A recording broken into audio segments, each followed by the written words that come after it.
Bonjour à toutes, bonjour à tous, bienvenue sur Mosaïque. On l'apprenait en début de semaine, le nouvel Intermarché à Sarreguemines n'a finalement pas ouvert ses portes. Malgré une cérémonie d'inauguration maintenue, ce mercredi, la date d'ouverture est repoussée. Dans un instant, on vous dévoile le sort de milliers de denrées déjà stockées dans le magasin. Marie-Morgane, tu nous accompagnes aujourd'hui, salut. Salut. Alors tu nous proposes aujourd'hui un format un peu particulier, tu vas nous passer en revue les sujets forts de la semaine sur les réseaux. C'est ça, 3 reportages qui ont beaucoup fait réagir sur notre page Facebook. Et bien, on découvre ça tout à l'heure. En attendant, on regarde quelques titres de l'actualité du secteur.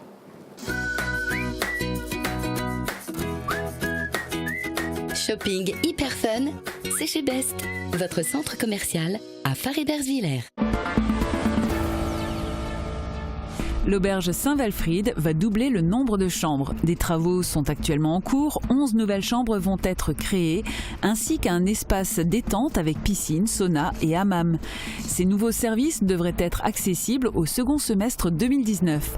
L'objectif pour le gérant est de prolonger le séjour des clients, un projet à 1,5 million d'euros.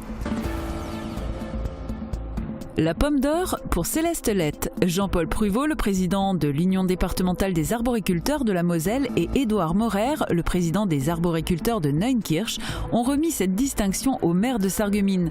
La pomme d'or récompense son engagement et son soutien à la cause arboricole du secteur, à l'image de la construction par la municipalité d'une nouvelle maison des arboriculteurs au cœur du quartier de Neunkirch. Les denrées de l'Intermarché de Sarreguemines remis à Emmaüs face à l'interdiction d'ouverture, le PDG Nicolas Gay a pris la décision de céder l'intégralité des produits frais à l'association. Les responsables et les compagnons d'Emmaüs de Sarreguemines et de Forbach ont récupéré jeudi entre 2 et 3 tonnes de nourriture. Ils redistribueront les denrées à d'autres associations comme la Croix-Rouge. Cérémonie pour la nouvelle capitaine de gendarmerie de Sarreguemines, Magali Angèle, a déjà pris ses fonctions en juillet, mais une prise de commandement officielle s'est déroulée jeudi. C'est un retour dans l'Est pour Magali Angèle, d'origine alsacienne. Après des études de droit à Strasbourg et l'école des officiers de gendarmerie à Melun, elle est passée par Rambouillet et Paris. Aujourd'hui, elle dirige 99 personnels à la compagnie de gendarmerie de Sarreguemines.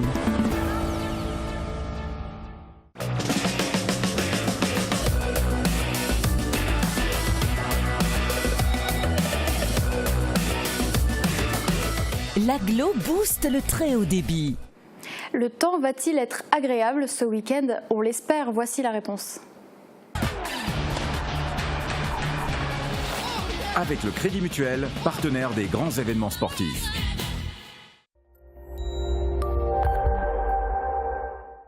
Bonjour tout le monde, c'est un week-end agréable qui se profile. Le début du week-end se fera sous un soleil généreux et un thermomètre qui progresse sensiblement en journée. L'après-midi se montre bien agréable avec des maximales atteignant les 20 à 23 degrés. On progresse encore dimanche avec un ciel encore plus ensoleillé et des températures qui remontent jusqu'à 24 degrés en journée. Demain nous sommes le samedi 15 septembre et nous fêtons les Rolands. Le soleil nous accompagnera de 7h08 à 19h44. Je vous souhaite à tous une excellente journée en notre compagnie et une très belle fin de semaine.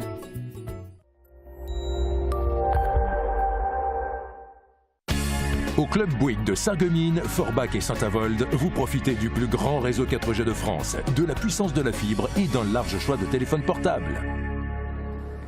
Interdiction d'ouvrir, vous avez suivi la saga Intermarché en début de semaine.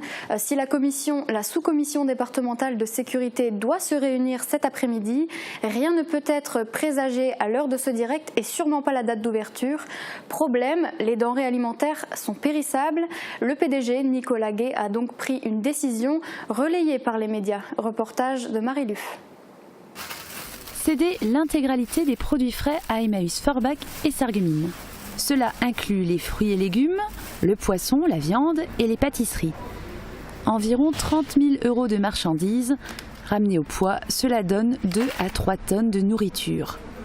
Les dates limites de consommation, les DLC, ne sont pas arrivées à terme, mais les équipes du supermarché refusent de voir ces aliments gâchés. Leur travail des derniers jours a déjà été réduit à néant. Alors l'objectif est simple, limiter la casse. C'est d'abord une surprise et une grande joie. mais en même temps une tristesse, parce que je trouve que toute cette nourriture, et je pense d'abord au magasin et au personnel du magasin, de ce choc-là. Après, je trouve génial de la part du directeur, de l'équipe en responsabilité dans le magasin, effectivement d'avoir pensé à pouvoir le rendre utile quand même, que transformer une surprise et certainement une grande souffrance, la transformer en joie pour les gens qui sont en souffrance, c'est génial. Pourquoi Emmaüs ? L'association possède camions réfrigérés et chambres froides.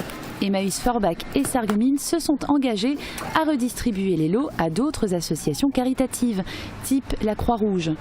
En interne, les équipes vont aussi congeler et mettre en conserve un maximum de denrées, des réserves pour l'hiver comme nos aïeux le faisaient autrefois. Et la capitaine Magali Angèle a officiellement pris ses fonctions à la tête de la compagnie de gendarmerie de Sarreguemines. Une cérémonie officielle présidée par le colonel Nicolas Philippotin, commandant du groupement de gendarmerie départementale de la Moselle. Julia Bitran a assisté à la prise de commandement. Une femme à la tête de près d'une centaine d'hommes, la capitaine Magali Angèle, commandante de la compagnie départementale de gendarmerie de Sarreguemines, est en fonction depuis le 1er juillet.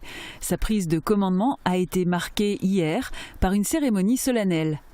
Même si j'ai pris mes fonctions administrativement depuis le 1er juillet de cette année, aujourd'hui on m'investit officiellement dans mes fonctions de commandant de compagnie avec une cérémonie militaire qui s'y associe. C'est un moment très émouvant avec tous mes personnels rassemblés sous mes ordres. C'était une très belle cérémonie solennelle et émouvante. Originaire d'Alsace, Magali Angèle a suivi des études de droit et est entrée à l'école des officiers de la gendarmerie après un Master 2. Après 4 ans passés à la brigade de recherche de Rambouillet, puis à la commission de recours militaire à Paris, la voilà de retour dans l'Est. Sarreguemines, moi je souhaitais retourner en province après 4 années passées à Paris, dans l'Est de la France. Et du coup me voici à Sarreguemines, ça correspond tout à fait à mes souhaits. Une compagnie à taille humaine, dans un cadre verdoyant et qui plus est avec un caractère très intéressant puisqu'on est en zone frontalière. Je suis très satisfaite d'être à Sarreguemines. Sarreguemines, un territoire atypique, comme l'a souligné le colonel Nicolas Philippotin, commandant du groupement de gendarmerie départementale de la Moselle. La géographie de la Moselle est particulière, mais la Moselle c'est aussi une terre particulière et Sarreguemines notamment, on le voit avec la présence des porte-drapeaux, c'est aussi une terre de patriotes. Il y a un rapport à l'État, à l'autorité, qui est en plus sur le territoire de Sarreguemines très présent et ce rapport-là, je dirais, c'est un atout dans le commandement. Mais également, c'est une donnée qu'il faut prendre en compte. Je veux dire, on ne commande pas à Sarreguemines comme on peut commander à Metz ou à Thionville. Vous n'avez pas le même contexte, la même population. Autre particularité du territoire, en Moselle, 3 compagnies de gendarmerie sont commandées par des femmes. Metz, Forbach et Sarreguemines, soit la moitié des compagnies du département. Une exception à l'échelle nationale. L'auberge Saint-Walfried est en pleine expansion. Au second semestre 2019, elle devrait être en mesure de proposer de nouveaux services à ses clients, 11 nouvelles chambres et un espace détente. Petit tour de chantier dans ce reportage de Thomas Drouin et Guillaume Dumonteil. Un nombre de chambres multiplié par 2. C'est tout simplement l'objectif des travaux actuellement menés à l'auberge Saint-Walfried de Sarreguemines. Un chantier d'envergure dont le montant s'élève à 1,5 million. Ce qui nous a motivés pour ce chantier, c'est de poursuivre l'œuvre qui a été démarrée par mon père. Donc initialement, il y a une vingtaine d'années, on a créé 11 chambres. Et par rapport à l'immobilier qui était existant, je veux dire, j'avais à cœur de récupérer finalement les espaces qui étaient non meublés pour en faire également des chambres. En plus des 11 nouvelles chambres, un espace détente est en train d'être construit avec un ensemble piscine, sauna, hammam. Un équipement qui pourrait permettre de prolonger le séjour des clients. Il passe aujourd'hui dans l'auberge entre 1 et 2 jours. L'objectif est qu'il reste à terme entre 2 et 3 nuits. L'ossature de l'extension est en bois, un procédé de construction dans l'air du temps, imaginé en cohérence avec l'existant. On est sur un bâtiment qui date du 18e, donc avec un colombage en bois. Donc la partie historique de l'auberge, je veux dire, a une construction en bois. Il y a une belle charpente qu'on va essayer de mettre en valeur. Et donc ça me paraissait tout à fait naturel de construire de nouveau finalement avec des moellons en pierre calcaire de la région et de compléter ça avec une ossature en bois. La menuiserie et ébénisterie Pfirsch de Großbildersdorf intervient à différentes étapes du chantier. C'est elle notamment qui a installé l'ossature. 120 tonnes de bois ont été utilisées, soit 250 mètres cubes. L'ossature elle-même a été montée en 15 jours.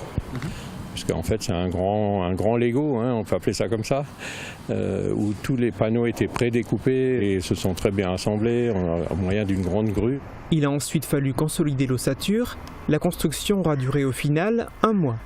Les fenêtres et les porte-fenêtres doivent être posées la semaine prochaine. Suivront ensuite les phases d'isolation extérieure et de bardage, puis d'autres opérations encore. A noter que l'hôtel et le restaurant restent ouverts pendant la durée des travaux. Dans un instant, on fera le point sur les sujets forts de la semaine sur les réseaux. Et puis vous retrouverez Suzanne, Martine, Bertrand et Sébastien. Vous les avez reconnus, c'est la plate-bande. À tout de suite.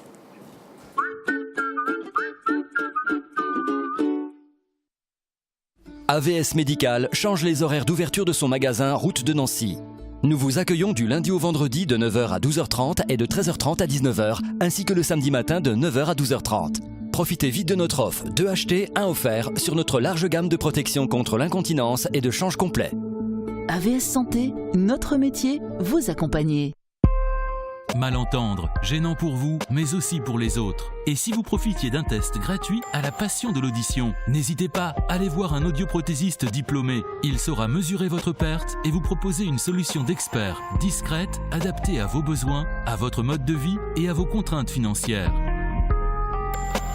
Entendre n'est plus un luxe, mais une nécessité.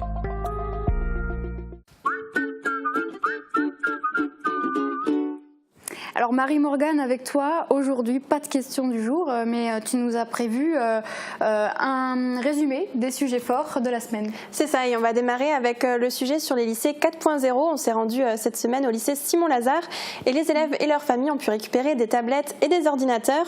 Et dans les commentaires, il y a des avis bien distincts. Alors il y a ceux qui sont totalement contre et ceux qui, au contraire, sont vraiment pour cette avancée numérique. Et il y a eu des débats entre ces deux parties. Par exemple, il y a Alison qui a commenté en quoi ils ont besoin d'un ordinateur au collège ou au lycée, faire 3 recherches pour un exposé et regarder leurs notes 1 fois par trimestre. Et Victor lui a répondu « J'imagine que les profs vont être formés pour faire leurs cours directement partagés sur les ordis afin d'éviter des heures passées à la photocopieuse, à voir s'il n'y a pas des applications qui vont venir agrémenter les cours. C'est plutôt une bonne initiative quand on sait que la plupart des gosses de nos jours vivent avec un écran devant leurs yeux, si au moins l'écran peut être éducatif. » Alors Alison lui rétorque « Je suis la première à utiliser chaque jour un ordinateur pour mon travail ou mes études. Je pense juste qu'ils vont être utilisés à mauvais escient et que ça ne va servir qu'à les abrutir juste un peu plus. » Et Tiffany là est entrée dans le débat. Elle a écrit « J'ai été en bac au Lazare et croyez-moi que j'étais perdue sans ordinateur. On a dû investir dans un appareil et une imprimante. Je ne sais pas pour les autres filières et pour les autres classes, mais en terminale commerce, c'est indispensable. » Effectivement, il y a 2 écoles. Autre sujet qui ne finit pas de faire grincer des dents, donc c'est le passage à la limitation à 80. Oui, on en parlait mercredi en plateau avec notre invitée, la nouvelle capitaine de gendarmerie de Sarreguemines, Magali Angèle. Et Sandrine lui avait rapporté des commentaires de nos internautes sur un sujet qu'on avait diffusé avant la mise en place du 80 km/h. Maintenant, depuis juillet, c'est fait. Alors on a voulu savoir si nos internautes s'étaient habitués. Et visiblement non. Alain nous a répondu « La conduite au quotidien est beaucoup plus dangereuse qu'avant. Les conducteurs ne sont plus concernés, ils visitent. La conduite n'est plus franche, elle est hésitante et met les autres usagers en danger. » Marie-Jeanne nous a écrit « Plus ou moins, mais ça m'arrive encore de dépasser car je n'ai pas les yeux rivés en permanence sur le compteur. Je préfère regarder ce qui se passe sur la route devant et derrière moi. » Et Nadine a écrit « Les économies d'essence, c'est foutu, je suis en sous-régime et je mets la 5e. Je suis en sous-régime si je mets la 5e, donc je roule en 4e et ça me saoule. Et franchement, rouler à 80 sur des routes de campagne où il n'y a pas un chat, c'est du n'importe quoi. » C'est vrai que c'est toujours compliqué de mettre tout le monde d'accord. Malheureusement, il va falloir s'y faire. Tu termines avec une information beaucoup plus réjouissante. La boulangerie La Tradition de mon grand-père à Sarreguemines s'est qualifiée pour la finale régionale de l'émission La meilleure boulangerie de France. C'est ça. Et la finale sera diffusée ce soir à 18h35 sur M6. Et donc, avant la diffusion de l'émission, je voulais lire quelques commentaires de nos internautes qui soutiennent l'équipe. Olivier a écrit « Bravo à eux, ils ont assuré pourvu qu'ils gagnent. » Tina a répondu « trop hâte de goûter votre création. Et Marine a écrit, nous on a eu le droit au gâteau au fromage et au pain à la Mirabelle, miam. Et ça donne faim, c'est cruel, tu sais, d'aborder ce sujet à midi en direct.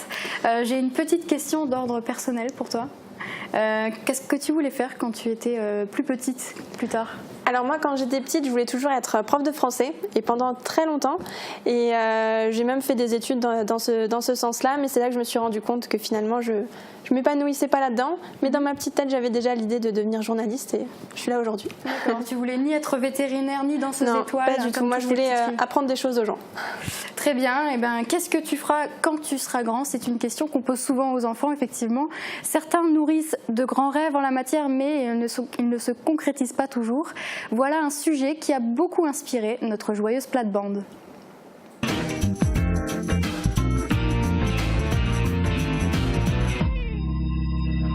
Also ich freue mich, dass wir heute wieder alle da sind für unsere Emission Plattband beim Alois im Rendezvous. Voilà, wo die gute Buwespätzle gibt. Ja, und ich... Was Teres macht da? Meinst du, dass der Alois, wie er klein war, schon gewusst hat, dass er mal später Cuisinier wird? Also ich kann mir gut vorstellen, ich möchte Buwespätzle machen. Ich weiß doch bitte, Sebastian, wie du klein warst. Also ich bin schon ganz groß. Also wenn ich dir sagen jetzt, was ich haben will machen, als ich ganz klein war, wäre ich mal nicht klappen. Doktor der Tigre. Oh nee, ich hätte will Pastor werden. Oh, das wäre doch gut gegangen. Mit dem Kostüm und alles da für die Lied stehen. Aber wenn du richtig überlegst, ich will jetzt die Religion kritisieren oder keinen Witz machen, aber zwischen Radio und Pastor und Animation, ich stehe ja auch manchmal verliebt mit dem Mikro auf der Bühne und so weiter. Manchmal muss man singen.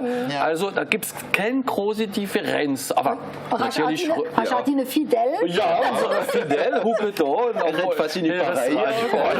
Also die Knie nicht von mir, aber bon. Und eine kleine Anekdote, als ich kleiner Bub war, habe ich immer so die Schneebäse gehabt. Da habe ich Aluminium drauf gemacht, ein kleines Schnur und das war schon als kleines Mikro. Bon. Am Anfang das Mikro vom Pastor und dann das Mikro vom Radio. Mal, was soll ich das sagen? Und Martin, das ganze Ding ist mit, was will schon mal während der Großfest, das fängt ja in der Schule an. In der Schule an, ja. Da war die Lehrerin, die hat die Kinder gefragt, was sie wollen werden, gell? Und dann fragt sie da, Susel, was willst du werden, wenn du groß bist? Dann sagt sie, wissen Sie, wenn ich schön wäre, und dann wäre ich Topmodell. Aber nicht wäre ich Lehrerin. Dann fragt sie, wie das der Michel, was willst du werden? Ich will Tierarzt werden. Ja, und du, Robert? Oh, ich will Bankdirektor werden. Ja, und du, Fritzl, was wär schon du? Wenn mal die Schule fertig ist, da wäre ich überglücklich. Voilà. Das ist doch das Wichtigste. Was will schon werden? Man sollte immer sagen, man will glücklich sein. Ne? Du, Susanne, da wird mich jetzt interessieren, was hast du wollen machen, als du klein warst? Also, wenn ich klein war, ich habe eigentlich meinen Wunsch erfüllt. Ne? Weil ich habe immer wieder Fee wäre oder Prinzessin. Und ich erzähle ja jetzt immer so magische Geschichten und so. Ich sind nie aus dem Universum rausgekommen von der Feerie, von der Kreativität. Also wirklich Glück. Ich habe meinen Wunsch erfüllt. Es war einmal ein kleines Susanne. Vom Pitschalern. Und Bertrand. Geschichte erzählen. Schriner, habe ich gedacht. Schriner, ja, aber das ist Nein, überhaupt nicht. Nein, nicht Doktor. Nein. Aber schon da ein kleiner Witz über die Doktoren. Es sind 3 Stück, die sich da treffen am so Kongress da von Doktoren. Und dann sagt der eine, was sind schon abends, weißt du, und dann sind sie am Bach da. So, und ich hätte da eine Idee, wenn ich mal sterbe, will ich um Grab, hätte ich gerne ein großer Zond aus Marmor. Warum? Aber ich bin Zahnarzt. So. Und dann sagt der eine, das ist eine gute Idee, ich mache ein Herz. Du bist nicht Herzchirurg. Herzchirurg, gell? Ja. Und der dritte hat, ich lasse mich verbrennen. Warum? Ja, ich bin Gynäkologe. Da sagt auch immer so seinem Junge, du musst wissen, was du später willst werden. Denn musst du eins nicht vergessen, wir sind da auf die Erde, was wir schaffen. Und dann sagt der Junge, noch gehe ich aufs Meer, gell? Ich wäre Marina. Ja, gerade wenn du mit den kleinen Kindern schaffst und so, und wenn du so fragst, früher, effektiver, weil die Eltern das so gewählt haben, musst du einen vernünftigen Beruf auswählen. Wir haben zum Beispiel einer von unseren besten Freunden, der hat auch ein Restaurant, der ist Koch, der hat immer wieder Automechaniker werden oder Rennfahrer. Und der Papa hat gesagt, mach Koch, das bringt mich. Aber der hat jetzt eine Garage mit einem Haufen Auto drin und so. Und er ist glücklich, ja, das ist ja die Hauptsache. Er ist glücklich. Aber der hat die Kinder fragst, dann will er Footballer professionell werden, Joueur professionell von Jeux Vidéo. Videospieler. Die wollen Olivier Giroud werden. Ja, voilà. Also die haben jetzt doch viel Traum und so. Blogger sind viele. Blogger, ja. Ich will nicht mehr viel Krankenschwester werden. Nein. Oder Hotestelehrer. Nein. Ich wollte gerne Hotestelehrer werden. Ah, ja? Ja, aber ich bin nicht gewachsen. So kurze Beine. Dann sind ich Krankenschwester geworden. Voilà. Ich kann Hotestelehrer so eine kleine Flieger machen, gell? Aber was man kann sagen, wie du vorher gemeint hast, trotzdem machen wir immer einen Beruf, wo trotzdem so unsere Zuneigungen passt. Als Kleinkind in der Schule sind ich schon immer gestraft, weil ich so viel gebabbelt habe. Siehste. Und jetzt wirst du bezahlt fürs Babbeln. Ja, genau. Siehste. Das Leben hat sich revanchiert. So, Susanne, wir machen heute Schluss. Von was reden wir die nächste Woche? Oh, da gibt es im Herbst so viel. Ja, gut essen und gut trinken. Ballade gourmande. Ballade gourmande in der nächsten Sendung. Gell? Also wir freuen uns auf die nächste Woche. Si vous avez manqué les actualités du secteur, rassurez-vous, TV8 et Mosaïque s'associent chaque semaine pour vous proposer un résumé des gros titres en Moselle-Est. Regardez.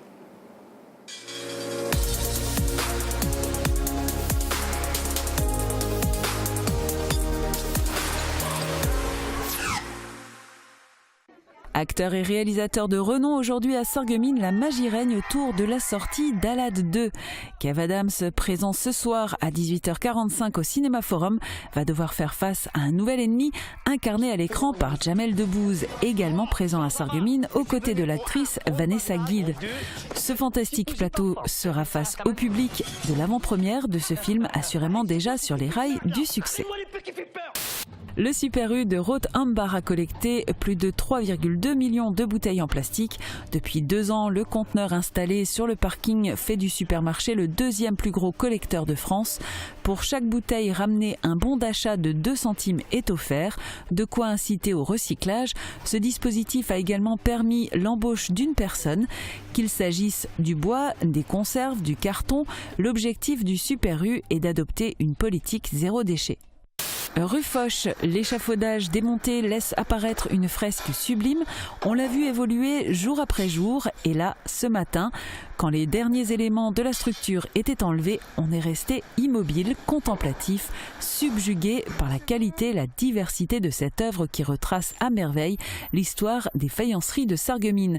Chapeau l'artiste Philippe Degotte. Il fallait avoir la patate pour préparer 4500 plats de pommes de terre. Cette 18e édition a encore eu le succès qu'elle mérite. Et les queues étaient longues avant de déguster une tartiflette, de l'estomac de porc farci, un bake-off ou des crêpes de pommes de terre. Tout le village était mobilisé pour cet énorme événement. 193 coureurs sur la ligne de départ du 10 km de Sarralbe, cette deuxième édition, même si tout le monde ne court pas pour gagner, était plutôt destinée à des sportifs bien en jambes. Sans surprise, Jan Schrub est le premier à franchir la ligne d'arrivée en 33 minutes 55. La ville finance le coût de l'événement à hauteur de 8 500 €. Les bénéfices sont reversés aux associations organisatrices. Foot féminin à Ilsprich, le retour des Molettes. Cette équipe féminine existait déjà dans les années 70. 40 ans après, c'est une nouvelle génération de joueuses qui investit le terrain et qui se prépare pour une saison de championnat. Pour renforcer l'équipe, 2 ou 3 joueuses supplémentaires sont recherchées. Une inauguration au compte-gouttes pour le nouvel Intermarché de Sarreguemines. Malgré une interdiction d'ouverture au public émise par le sous-préfet, l'enseigne a tout de même pu accueillir quelques invités par groupe de 25 afin de visiter les lieux. À l'extérieur, un vin de l'amitié a été partagé. Le CFA du lycée Henri Nominé était également présent pour le service et la restauration. Avec une note de 8,9 sur 10, la boulangerie La Tradition de mon grand-père s'est qualifiée hier sur M6. Le commerce de Sarreguemines était opposé à la boulangerie GK de Haguenau dans l'émission La meilleure boulangerie de France. Vendredi aura lieu la finale régionale. À l'issue, les 8 finalistes participeront à la grande finale à Paris. L'usine Michelin en Sarre est exemplaire en matière d'apprentissage, une démarche payante pour l'entreprise qui la pratique depuis 1978. Actuellement, 38 jeunes, dont 7 Français, sont en formation. L'usine emploie beaucoup de Français, met à disposition un bus de ramassage et prend en charge des cours pour apprendre la langue allemande. 650 élèves équipés de tablettes et d'ordinateurs, c'est la fin du manuel scolaire au lycée Simon-Lazare. L'objectif est d'offrir aux élèves des conditions d'apprentissage modernes en les faisant évoluer dans l'ère du numérique. Cela offre aussi la possibilité d'individualiser les parcours, de différencier la pédagogie et le rythme d'apprentissage.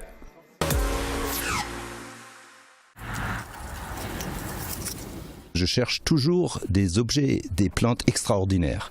Et l'aronia m'a vraiment conquis. On trouve de l'aronia en Russie, dans les pays scandinaves et dans les pays slaves, mais aussi dans l'ancienne Allemagne de l'Est. Et en France, il n'y en a malheureusement pas. Et j'ai décidé de promouvoir ce produit en France. C'est un produit qui est bourré d'antioxydants. Il y a des antioxydants dans la myrtille, il y en a dans le cassis, il y a dans les canneberges, il y en a dans un certain nombre de produits, de plantes, mais pas comme dans celle-ci. C'est la plante, comme je le disais tout à l'heure, la plus riche en antioxydants de l'hémisphère nord. Les antioxydants auraient des vertus médicales. Ils serviraient notamment à prévenir les cancers et à baisser le taux de cholestérol pour réduire le risque de maladies cardiovasculaires. Depuis 7 ans, Jean-Claude Casse dispose dans son jardin d'une trentaine de plantes d'aronia. Il faut les consommer fraîches ou alors en faire des baies séchées ou des confitures. L'avantage des baies séchées, c'est qu'on peut les garder toute l'année. Et quand on sèche les baies à moins de 42 degrés, on préserve les vitamines. Et ça, c'est important. Parce qu'on a le fruit, on a les antioxydants et on a les vitamines avec les baies séchées. Donc on peut en consommer toute l'année. À quelques kilomètres de là, un autre jardinier heureux, Dominique Sepagnac. Chez lui, il ne privilégie pas la quantité, mais la diversité. Il a des plantes originaires de plusieurs continents, dont l'Asie. Ce que j'ai en main, c'est de la baie de goji, très riche en vitamine C. C'est l'équivalent à peu près, le creux de la main, d'1 kilo d'orange. Allez-y. Il y a 4 ans ici, c'était une friche. Aujourd'hui, c'est riche. Il y a plus de 50 plantes différentes. J'ai des cornichons inca, j'ai des goji. Donc les goji, c'est plutôt du côté de l'Asie. Après, on a la pattaya. Mais aussi du citron caviar, de la main de Bouddha, de la mandarine, du pamplemousse. Autant d'espèces que Dominique a eu l'idée de planter après avoir visité des serres ou en échangeant avec des amis vietnamiens et avec d'autres qui se rendent régulièrement en Guadeloupe. Mais qu'est-ce qui incite notre truculent jardinier à faire pousser autant de plantes différentes? Le goût, le matin vous sortez, le soir vous sortez, vous mangez du frais, du naturel, quelque chose avec un goût, une figue qui a un goût, une pêche qui a un goût, du raisin qui a un goût. Tous les fruits que vous prenez, même les légumes, tout ça, ça a un goût. C'est pas ce que vous achetez dans les magasins. C'est 100% bio, là. Il n'y a pas un seul engrais, il n'y a pas un seul produit qui rentre. Dominique Sepagnac mange les fruits tels quels ou confectionne des confitures, des vins ou des pâtes de fruits. Afin de terminer ce reportage sur une bonne bouche, je vous laisse méditer cette dernière phrase d'interview. C'est un plaisir de faire toutes les choses qu'on peut faire dans le peu de vie qu'on a. Hein.